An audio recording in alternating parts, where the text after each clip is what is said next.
Hi, welcome. My name is Dale McCluskey, and on this video I want to take a few minutes to discuss the issue of leadership as a positive reinforcement and also as a motivator. And I'm going to help, during this video, help people understand why it is that, how people define positive reinforcement at the relational level with how it packages up through a dog's decision-making process is very problematic. Now, because clearly, trainers are looking for a motivator. Okay, they're looking to, create or build a picture of change at the response level. So this is why people are looking for a motivation. However, as I talk about this is going to cause a lot of people to kind of step back a little bit here and look at why it is I talk about this issue of quadrants and why that's a problem, and even using beyond using treats, okay, as a motivating, influencing agent to build this picture of change. Why even using praise and even objects to to influence can be a problem based on motives, and why it is that I approach training the way that I do to make sure the relational motives clean up. Okay, this is really important here for people to understand, right out of the starting gate, why it really matters as you approach training as defining it for what it really is. And why I show it's a relational changing process. It is not a learning-based exercise. And when people approach it, even balanced trainers approach it as that, work within this mainstream narrative of quadrants, why that is a problem. Now here, getting back to this issue of a motivating agent, what the motivating agent is, okay, is what's reasonable. You look at the process itself, okay, through the relational changing process itself, how it's defined through nature, and the type of influence that comes online that with the dog coming into agreement with it. Okay, this is a big, this will be a significant point here that I'm making as to this issue of what motivates. Because clearly, you have to make the distinction between, even I define the difference between corrective and relational influence. I know this is going to sound very technical to people, but people need to get this, okay, to understand why there's so many problems in the dog training world with why the picture ends up being a counterfeit, and this issue with motives that underpin response, why people aren't looking at that. This will answer really the big question here for people as to why training is such a problem, why people are spinning their wheels and can't overcome unwanted behavior. You're going to start to peel this back. Now here, getting back to this issue coming into agreement, it makes sense to the dog. Just understand that when even though you get an unreasonable reaction based on a reasonable amount of influence, okay, this is why you have to really look at the type of influence here at the relational level and how all the the methods come online and promoting change in and through the person at the relational level. Even though you're going to get an unreasonable reaction, okay, the dog is still going to come into agreement. Okay, this is why kind of like dominoes drop in the dog's mind.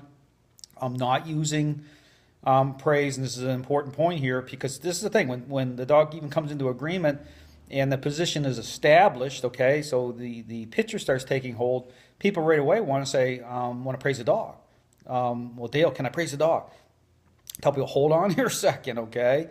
This is where this is an important distinction here with why things don't work out for people, because it's a human way of thinking, okay? You have to think nature. You have to think dogs here with how dogs communicate at this level, okay? You talk about this issue of strength and weakness and physical force.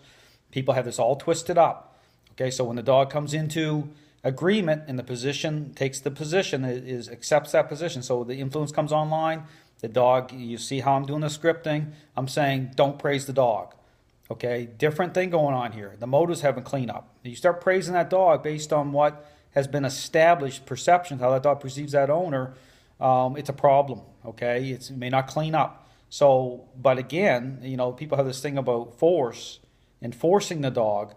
No, it's what's reasonable. It's how this comes online. It's communication. So the dog will accept it, okay? You may get a reaction, but it's how the methods apply. It's how the techniques come online, Okay, if you see how I'm doing it, I'm not using correction that way. This is relational change, so it's relational influence.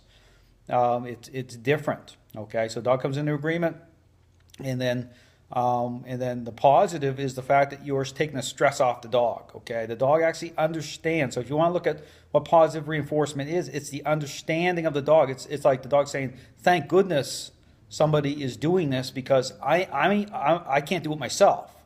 Okay, I'm going to challenge this until the person starts to come in the right relationship. Okay, this is really important. This is about nature here.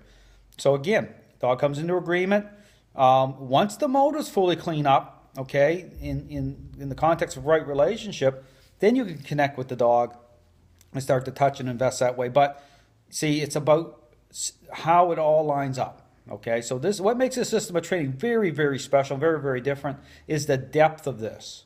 Okay, so trainers are getting all caught up so when they talk about, understanding how a dog's decision-making process is governed and influenced at the relational level, it's really understanding how this picture of change sets up. And this system of training can do that. So anyway, if you want to understand this system of training, I really would advocate or encourage you to check out my courses, okay?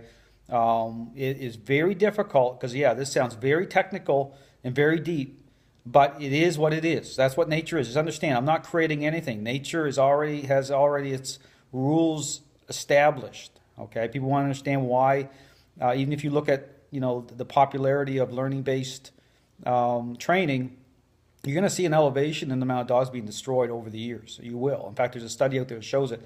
But I show this problem. Dogs are social relational animals, and that's the level of their decision-making process is influenced. So it's very profound, it's very deep, but it's consistent. Okay, you can sequence this. Okay, it's predictable, and I've used this model, this relational model, for years.